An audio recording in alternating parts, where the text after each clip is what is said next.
All right, welcome to NavXP, webinars for executive pastors, and we are here today with a guest, Brian McGown, and Brian is a phenomenal XP at Faith Bridge here in Texas, and I wanted to introduce you, Brian. How you doing this morning? I'm good. How are you, Tony? Doing fantastic. Welcome to NavXP. I'm glad we could have you on here. Glad you're here to share your wisdom and experience with us. And today we're going to be talking about clarity and the role that clarity plays for XPs, particularly as we have to manage a lot of different things that happen behind the scenes. And XPs are really the people who, in large part, kind of make church work.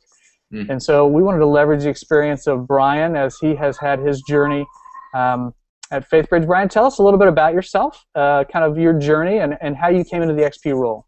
Yeah, I've been with Faith Bridge Church for 5 years now. Came out of the business world where I owned a small business that was into business brokerage. It was we were selling medical and dental practices here in Texas and in Oklahoma, Louisiana. But I was also really involved as just a congregant at Faith Bridge with the small groups and leadership things we were doing there. And providentially how that all happened. I sold the business, came to work as the small groups pastor at Faith Bridge for about a year, and then quickly moved into a role where I was the small groups pastor, the business administrator, and helping lead some of the other ministries at Faith Bridge. So I was allowed to then at that point hire a small groups coordinator who does a much better job than I ever did, and just kind of take on the role as executive pastor, where I really have two roles, really the business administrator, finance and accounting and administration, which I call the ad ministry side of the church, and then the ministry side of the church where I provide help, leadership, serve the ministries, our missions and children and students, and then our adult ministry. It's phenomenal when you have that kind of personal clarity for what you love doing and what you're good at, what God has really equipped you to do, and He uses experience in the business world to give you the opportunity to minister and expand His kingdom in the church. Mm-hmm. Well, I work with Oksana, and our first core value is clarity first. Yeah. Is that clarity is not everything, but it changes everything.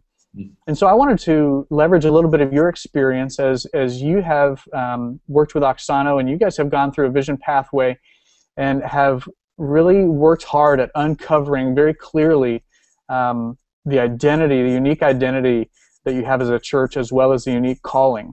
Mm-hmm. Tell me a little bit about how clarity has impacted your role as an executive pastor. Yeah, I think the first thing I think of when you ask that question is how has not being clear impacted my role as executive pastor. And I can think of many instances where as a leadership staff or as a church, we started to venture off the vision pathway, if you will. We started doing something or trying something that we thought was new and fun and exciting, yet to realize we really hadn't put it through the filter that Oksana helped us create all those years ago and we still use today, mission, strategy, values.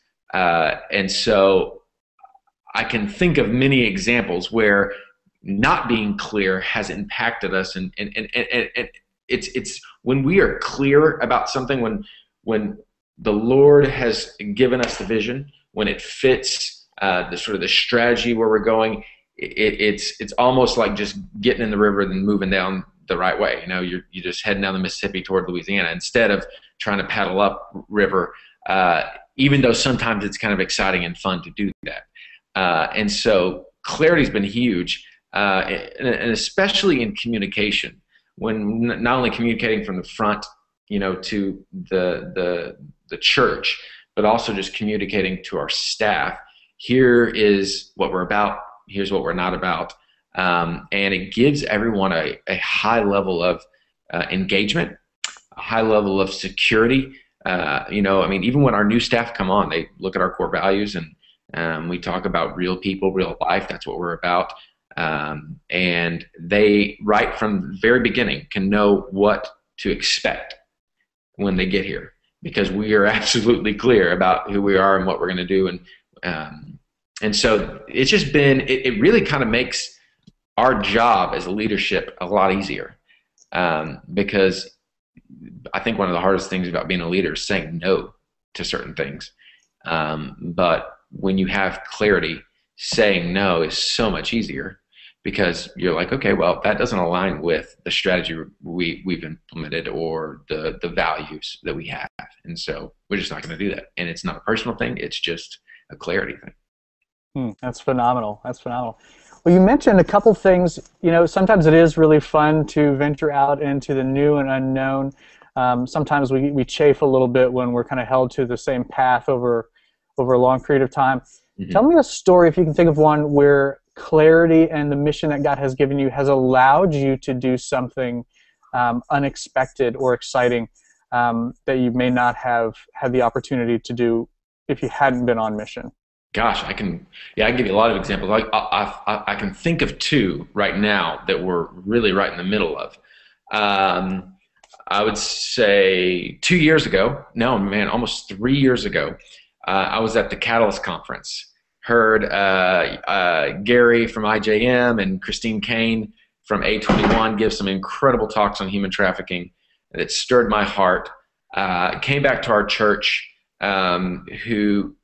we're a church that loves being on mission. We talk about worship +2, but being a bridge of faith to people every day. And so we really are an externally focused church. We not just put our people there, but we put our dollars there. And so I brought the issue up about human trafficking and what was happening in Houston, our city that we live in, and realized, man, we're a big presence here in Northwest Houston, and we're not really doing anything about it. In fact, I don't think our people know anything about it. And so we started a anti-trafficking task force with Love 146. It's a great organization out of New Haven, Connecticut. And just began to call to the northwest part of Houston together to say, look, this is happening in our area. It's not happening just in the inner city of Houston or in third world countries, but it's happening right here in the suburbs, and we got to do something about it. And it wasn't like I had to create a new program or challenge our congregation in a way that they've never been challenged. I literally just got out, gave a sermon on human trafficking, what was happening, and how obviously the Lord would not want this to be happening, how he was God of freedom, not of slavery. And our church responded in a huge way. And so our church is playing a big role in Love 146, which is fighting the exploitation and trafficking of children around the world, really, to open an office here in Houston now. But the bottom line is, because we were absolutely clear that we wanted to be a church that met on Sundays to worship God, that we met throughout the week to build community, but then all of that was purely so that we could go be a bridge of faith to people who don't know Jesus Christ. Because of that clarity, it wasn't far-fetched that we would immediately get involved with the anti-trafficking effort here in Houston. And I can think of another one that is really it's similar because it involves children, but our partnership with the local school district here. And for a long time, school districts have been pretty wary to partner with churches because they think that you're going to, try to convert every single person in the whole school, and it's just going to be all about Bible studies. But we went to them and said, no, look, we have a different idea about what we want to do. We just really want to be a resource. We really want to be a part of your community. And we found out a story of kids who were stuffing like chips and cookies into their coats and taking them home over Thanksgiving or spring break or different holidays so that they could feed themselves or their siblings because they just wouldn't have food when school would break for a week. And so we said, look, we won't start a Bible study or anything. We just want to come and feed your children, like send them home with bags full of food so they don't have to literally steal the food. We could just give it to them. And so we presented that to the church, and we haven't had just literally had an overabundance of giving to that we had to adopt 3 other schools to be able to provide enough children for the amount of food and resources that we could bring that direction. And so it's just been awesome to be part of a church that says, look, it's not about us. We're coming together to worship God. We want that fellowship. We want that encouragement. We're going to meet together in small groups to encourage, admonish, but the main goal of all that is so that as we're loving God and encouraging another in our love for Him, that we can then go out and love other people. And so clarity makes that stuff easy. And doesn't make that stuff groundbreaking and life-changing. It really just is kind of part of who you are and what you're doing. We often say it's counterintuitive, but focus expands, and that's a great story for really illustrating how your focus expands your ability to impact. You actually have more resources and more people willing to make an impact than you know what to do with. That's phenomenal. Yeah. Well, really quick, Brian, tell me a little bit about how clarity has impacted your relationship and alignment with staff and with leadership. When I got on staff, I quickly realized that we didn't have a lot of sort of systems and processes and procedures in place, that we really had survived on the good graces and the leadership ability of our senior pastor, Ken, who is just a natural born leader, one of those guys who, if he wasn't a senior pastor, he'd be leading, Exxon Mobil or something, that kind of guy.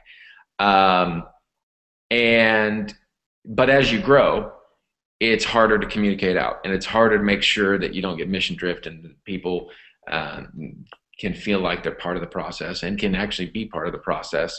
And if they're not, understand how the process went. And so we've set up a number of ways that we provide that those touches with our different employees. We have started, I guess 2 years ago, we started a system of reviews that are not scary like reviews sometimes are. And so I have all of our lead staff and anyone who essentially is some sort of managerial person at a very minimum do a quarterly review and an annual review.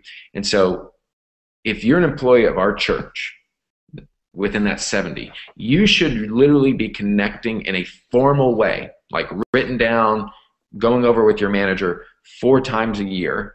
And then on the 4th one, in the 4th quarter, usually done in December, we take the 3, we look back at the different things, the goals, the high points, and your annual review has no surprises typically, unless there was a surprise in the 3rd, 4th quarter that came up. And so what we did is we said, look, we're going to take away all of these bombshells that historically people were dropped with, or take away the lack of clarity when you have to remember what you did in January and December, which is kind of impossible. And so we've done that, and we've also have gone. When we were a staff of 35, we thought it was just too many people to have a staff meeting, like where everyone came together weekly. And about 2.5 years ago, we were up at Granger, and they were telling us about what they were doing and how they had a sort of a weekly meeting, and we're like, how many do you know on staff? And they had like 70 on staff at the time. We're like, all right, they've got a bigger staff than us and they're doing it, so we need to try this. And we just tried it once or twice, 3 times, and our people just loved it. It's just 1 hour Tuesday at 9 o'clock, and that hour has proved so significant in communicating and bringing clarity, and really just deepening the relationships and the trust that we have with one another. And for a lot of people, like our children's and our youth ministry that don't get to go to church on Sunday because they're doing it, it is their outlet right there to worship and to be prayed over and to pray with people. And so it's been really neat. Absolutely. That's phenomenal. Well, Brian, last question here. On Thursday the 28th at 2 p.m. Eastern, 2:30 Eastern, 1:30 Central Time. This next Thursday with Jenny Cashman, will have a live free NavXP webinar. And she's going to be talking with us about alignment. She just released a book, Just Lead, co-authored with Sherry Surratt. And they're going to be talking about alignment. And so Before we pull the ripcord and get off here, I wanted to ask you, from your experience, how has clarity impacted your alignment, the idea of having all your staff pull in the same direction? That's great. Well, I can tell you how it hasn't. And we said, look, here's the deal. We don't have this transformation agenda. We don't have the big arrow pointing in one direction. When we started talking about discipleship, we'd get 6 different definitions of what a disciple is from our lead staff, because it would look different in their life. You know, for one guy, it was this one man who just poured into his life. For another person, it was being part of Campus Crusade for Christ. For another, it was just being part of Faith Bridge, you know. And so discipleship looked totally different. And so we sat down and we came up with the 6 mission measures, the 6 measures of what we said we could all stack hands in the middle with all the different experiences we had of what a disciple was. We now are all sort of using the same lingo, the same language about what a disciple is. And here's the thing, we're on the front end of it. We're still disseminating that message, getting it out, teaching on it, but being fully aligned there when we're saying, look, this is what we're aiming for. That's our goal. And so that's what we're shooting for all of the time. That alignment has been huge. And really it's been this kind of the singular focus for the last year and a half, 2 years for our whole church. And it's just been great to be a part of. That's great, man. What I hear is that it's impossible to have alignment without clarity, and that singular focus really multiplies the ability to move forward and impact. And I love hearing those things, because that's what we're all about, obviously, at Oxano as well. Well, Brian, man, thank you so much for joining us on NavXP.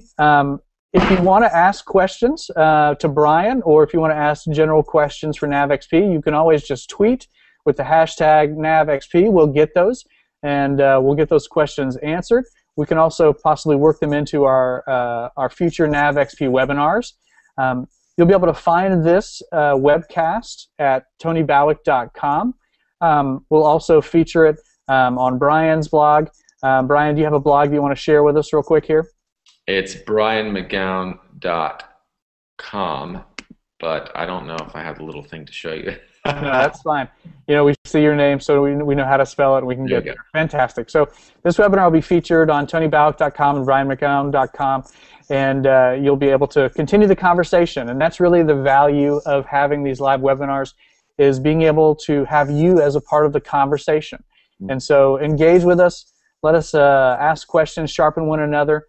NavXP is designed to be a resource of executive pastors for the executive pastor community. So thank you so much for joining us. Join us again next Thursday with Jenny Catron talking about alignment at 2:30 Eastern Time and 1:30 Central. Hope to see you there. Thanks.